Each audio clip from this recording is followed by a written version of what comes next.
dark facts na mas attractive ang mga ganitong babae.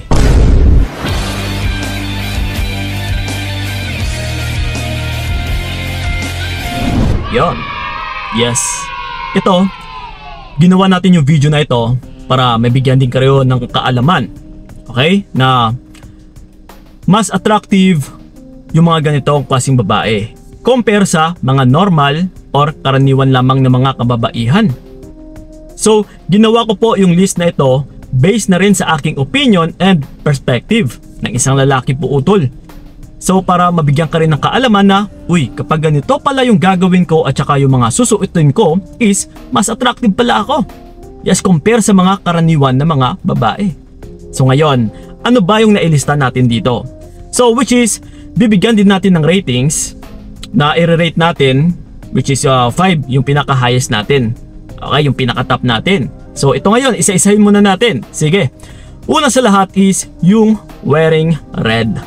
Yes, kapag nagsuot ka ng pula, lalong-lalo na kapag elegante, is yung kulay utol ay talagang nagmamatter. So, pagdating sa aming mga lalaki, ay nagbibigay po ito ng atraksyon. Lalong-lalo na kapag dumadaan na 10 babae and then nag-iisa ka lang na nakasuot ng kulay pula, ay ikaw po yung agaw atensyon. Na dyan talaga yung unang tingin ng isang lalaki. So ngayon, mabibigyan natin ito ng 3 times attractive ka compare sa ibang babae or compare sa iba't ibang kulay na suot ng ibang babae. Yes. So and then ito pa, wearing blue. Okay. Which is 2 times attractive. Bakit nga ba pangalawa lang? Kasi mas lamang talaga na mas attractive pa rin yung kulay pula utol. Pero pasok talaga sa list yung kulay blue na suot ng isang babae. Kahit ako din kapag nakakita ako ng isang babae na nakasuot ng kulay blue is talagang mapapalingon din ako. Hindi ko alam kung bakit pero ang tingin ko rin kasi is parang nagiging sexy lalo yung isang babae Talagang nakakaagaw atensyon din. Pero compare natin sa kulay pula is syempre mas lamang yon. So that's why 2 times attractive lang yung kulay asul. Okay? So yun. And then ito, yung pangatlo natin is big bumper. Yes, or yung hinaharap. Okay? Syempre, 5 times attractive ito. Yon, which is napaka-highest talaga. Okay? So kasi, pagdating sa aming mga kalalakihan, that's why pinaka-top ito na 5 times more attractive na nagbibigay ng atraksyon talaga. Kasi unang tingin talaga ng isang lalaki utol, hindi sa muka, kundi sa hinaharap ng babae. And then saka na lang ito titingin sa kung ano yung meron na itsura ng isang babae. So that's why mas attractive talaga yung isang babae kapag malaki yung hinaharap. Ha, siguraduhin mo lang na hindi yan laylay. Okay? So yun. And then ito, yung pangapat natin is yung hubog ng katawan, which is 5 times attractive din ito compare sa mga normal na mga kababaihan. Yes. Ha, yung hubog ng katawan kasi utol ng isang babae ay ito talaga yung nagpapapain sa aming mga kalalakihan. Na dito kami nadadali, na dito kami napapalingon.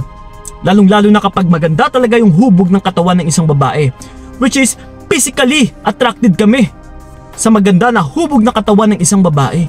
So dyan po kami nahuhumaling. Okay? So yun. And then ito, yung panglima namin is, or yung panglima natin ay mapuputi at makinis, which is 4 times attractive.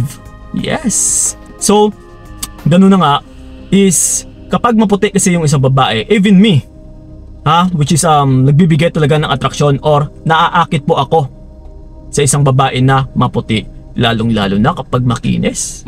Kasi kaming mga kalalakihan, there is something kasi na umiikot sa aming isipan kapag maputi yung isang babae. Hindi ko lang muna isisiwalat dito kung ano po yun. Kung bakit mas lalo kaming naa-attract sa isang maputi, lalong-lalo na talaga kapag flawless. So yun. And then ito, yung pang-anim namin is, or yung pang-anim natin again, is matatangkad, which is 2 times attractive, which is pasok pa rin. Pero yun nga lang is 2 times ka lang attractive compare sa normal na tao. Or sa mga kababaihan, kasi yung normal na height ng mga babae is more or less nandyan lang sa 5 feet. Okay? Minsan mababa pa or 5'2", 5'3", 5'4", yes. Karaniwan na mga height ng mga kababaihan. Pero kung mas matangkad ka, syempre, 2 times attractive ka talaga compare sa ibang babae.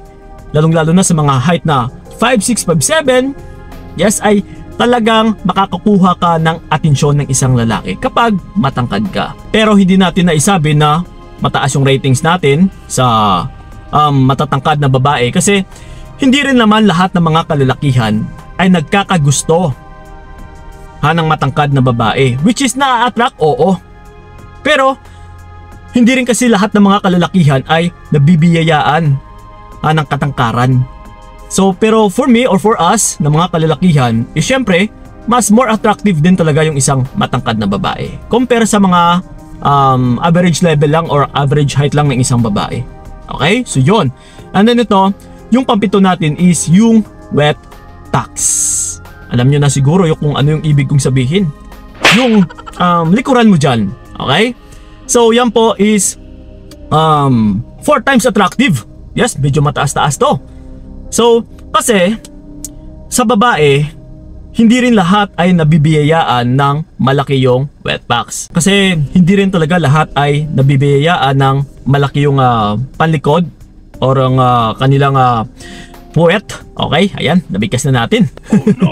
Kasi pagdating sa aming mga lalaki, kapag malaki kasi yung palikod ng isang babae or yung kanilang puwet is parang hindi namin alam parang nakakamagnet. Same thing din ito sa hinaharap ng isang babae. So, pareho po kahit nga flat chested yung isang babae, pero kapag malaki yung palikod or yung puwet ng isang babae, ay talagang nakaka-attract din ito sa aming mga kalalakihan. That's why 4 times more attractive ka sa ibang babae. So ngayon, alam mo na kung bakit yung iba ay nagpaparitoke pa. So yun. And then ito, yung pang-walo natin is yung short hair, which is 2 times attractive. Okay, compare sa mga karaniwan na mga babae dyan. Kasi most of them or most of sa mga kababaihan ay mahahaba yung buhok. Pero yung hindi niyo alam, mas 2 times attractive yung mga maiikling buhok ng mga kababaihan. Yes, utol. Even me yes, talagang naa-attract talaga ako sa isang babae na medyo maikli yung buhok.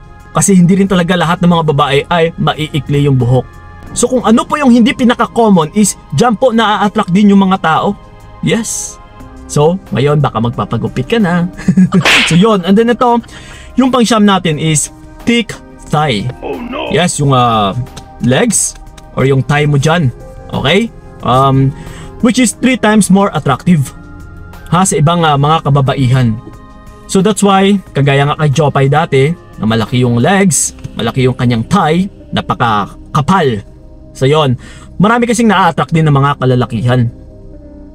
Kasi compare din sa ibang babae, lalong-lalo na yung mga may chicken legs, yes, yung medyo manipis, is talagang kahit gaano kalaki yung dibdib ng isang babae or kahit gaano pa kaganda yung hubog ng iyong katawan, pero pagdating kasi sa baba, yung tipong nag-skip ka ng leg day mo sa pag-gym, is parang nakaka-turn off din sa aming mga kalalakihan Kasi yun din ang magdadala sa'yo na magpapalaki ng iyong puwet kapag malaki ang iyong thigh. Okay? Kapag makapal. So isa din po yan na nagbibigay atraksyon sa aming mga kalalakihan. So that's why kailangan mo rin itong i-improve na i-exercise yung iyong legs. Okay? So yun. And then ito, yung pang-10 natin is yung syempre, walang iba kundi mapera. May i-rate natin ito which is 5 out of 5 talaga. Na more attractive ka compare sa ibang mga babae. Lalong-lalo na yung mga walang pera. So ikaw ngayon, kung nandiyan ka, marami kang pera, magpapapay-pay-pay ka lang, subukan mo. Tiyak, maraming lalaki na maghahabol sa'yo. Okay? So yun lang po mga utol, yung 10 na inailista natin dito, which is magbibigay talaga ng mas attractive ka sa ibang babae compare sa mga karaniwan ng mga kababaihan. So ngayong alam mo na, mag-isip-isip ka na kailangan mo rin talaga magpa-impress din sa mga kalalakihan para mas lalo pa silang maa-attract. So yun po mga utol, maraming salamat talaga. So ingat kayo.